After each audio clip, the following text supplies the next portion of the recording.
this video is going to be for absolute beginners. So if you've just made my PVC flute and you want to know how to play, this video is for you. So in it, I'm going to talk about posture first. So you should be sitting up straight and standing up, or sitting on a chair with your feet flat on the ground. And what this does is it opens up your chest area so that you can take a deep breath. And more air that you can breathe in per breath means that the more air you can hold to use to play the flute before you have to take another breath again. And this comes in a very important way when you're trying to play a flute and playing a song where you have to play this X amount of time before you take a breath, otherwise it sounds kind of weird. So, posture, head forward, and you should not be looking down like this. You should not be craning your neck so that your airway is not, bent. So, head forward, chest out, exposed. Number 2, hands. So, your left hand is going to be the primary sort of support for this flute. You can see that with my left hand. I can move it around, I can turn it around, I can flip it over. It's not going to fall. And so how do I hold it with my left hand? My left hand curls towards me like this, and where my fingers are touching each other right now, so the first segment of my pointer finger and the thumb pad here is the primary support. You're going to put the flute on here like that. You're going to put your thumb pad over on the other side and pinch the flute like this. And then you are going to put your finger on that first hole here, second hole, third hole. Okay, so the first 3 fingers here, 1, 2, 3, like this. Your pinky is exposed and it doesn't really cover any hole. Don't try to cover the 4th finger hole here. So let it hang. You can put it on the side of the flute, up to you. It's a personal preference. And you sort of curl your hand like this. Okay, so you're not actually doing like a perpendicular thing with the axis of the flute. You're curling it, getting a better grip. Now, on my right hand, I'm moving towards you. So my right hand is thumb pad on the bottom supporting 1, 2, and 3, leaving the pinky once again by itself. You can do whatever you want with it. So, this is a good grip. You want to open or pick up your elbows so that you're not doing this. Once again, this sort of scrunches up your chest, right? So chest out, elbows up, like this, and your flute hole, your mouth hole should rest in the middle of your lips like this, and it's not actually touching your lips, but your flute rests on your chin, your mouth hole is in the middle like this. And this is all practice. You put it down, practice picking it up and getting the perfect thing. Put it down, pick it up again, and you get the perfect grip. Don't put it over here, you're not going to make a sound, right? So when I blow, a lot of new players like to do this. This is not a blow gun, right? We're not trying to shoot something out of our flute. We are trying to make music. And what that means is you want to blow across. And what helps is, like I said, sitting up straight, looking forward, and having good posture. That automatically puts you in the best position to blow across and make a sound instead of going in. Don't cover the mouth hole with your lips.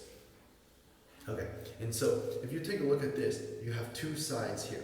One's closer to me, the top side here, and one's farther away. The one that's farther away, at the bottom here, for this angle, is like a knife, and we call that the cutting edge, right? And I have a little knife here to show you exactly how that works. I'm probably the only YouTuber out there teaching you how to play a flute with a knife, but that's okay.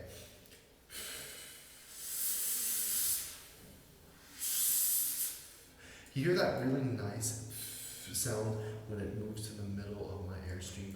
What's happening if I were to sort of turn the flute this way and cut a cross section is the cutting edge, and my airstream is like this. And it sort of cuts up my airstream so that some of the air goes up, some of the air goes down into my flute, right? This is the cross section.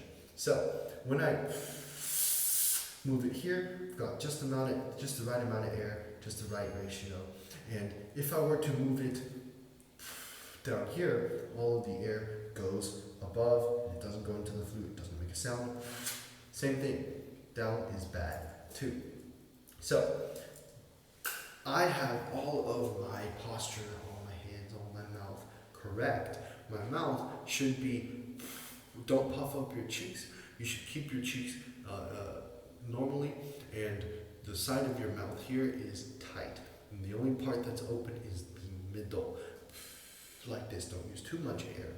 Use just the right amount to make a sound, because any more means that you are wasting air, and that air could have been used towards making a longer amount of notes, more notes you can play before you have to take another breath, right? So, if everything works and you're still not getting it, the next problem to look at is, are you covering all of your finger holes? Because you want to fully cover your finger holes. Don't do this where you have a little bit still outside, because that's not going to give you the good sound. Watch this, listen to this.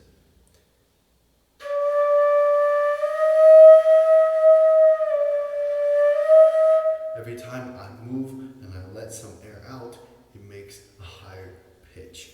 Okay, so if that's good too, you've covered all your holes, you've done the right posture, everything's good, and you still don't make a sound, the next part to look at is the actual roll of your flute.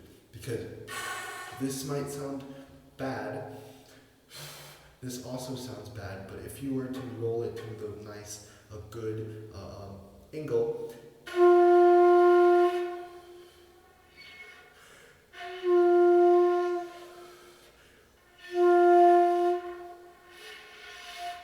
right? Every extreme is going to not work. You need to get that middle where you have the right amount of air getting split by your air stream. Okay? Because essentially we're rolling the cutting edge like this, we're rolling the cutting edge like this, and if I were to roll it into me, the cutting edge, the cross section looks like this, where all the airstream is going to hit and bounce off and not come into my flute. If I were to roll the flute away from me, cutting edge looks like this, and this is going to go in, and it's not going to work either. You need that perfect angle like that. Okay, so that should help in making a note. And the last thing I want to talk about is this is all just practice. Practice makes perfect. You want to have that good cutting edge when you're making the flute, so that when you make the sound, it's going to sound amazing. And the last thing I said was a little bit on how this flute works.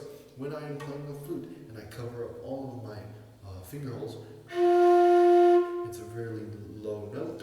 When I open up, it's a very high note. What that means is every time a molecule of air goes into the flute when I blow, it's going to bounce. And assuming I have all of my finger holes covered up, it's going to bounce all the way to the end of the flute. That's the only place it can come out of, right?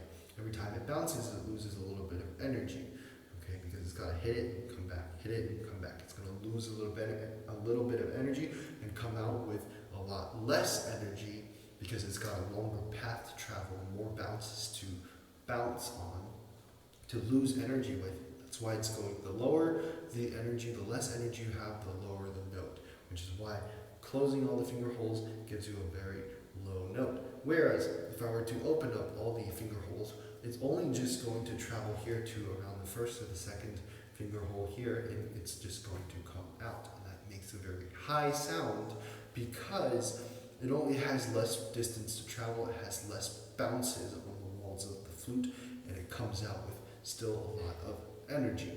So it's a very simplified explanation of why opening up your flute works the way it is.